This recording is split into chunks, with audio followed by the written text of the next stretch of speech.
Crew chiefs spend the majority of their time devising ways of making race cars go fast. But for drivers, their sense of self-preservation makes stopping an even greater priority. Especially Ron Capps, when his throttle jammed open during qualifying in Atlanta and his heartbeat sounded like a Charlie Watts drum solo. During a regular run in a funny car, once a car is about half track, when you get about 800 or 900 feet, your right hand will go up on the parachute lever. You'll time it so that you hit the parachute, and about the time the parachute actually pops is about the finish line or thereafter. At the same time, your foot comes out of the throttle.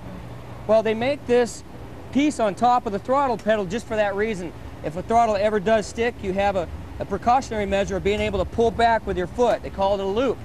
Well, what happened during my run in Atlanta, and it's happened to several drivers beforehand, is that as you're driving, a normal run, you'd hit your chutes, hit the fuel shut off, shut the car down on the brakes.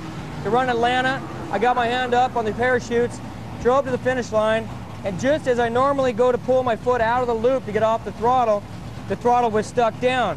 At that point, I'm pulling as hard as I can with my foot back, but the throttle was stuck down. Pretty much the last resort was for me to reach over and hit the fuel shutoff. That was the only way I knew that I could kill the motor, have it explode, and stop running.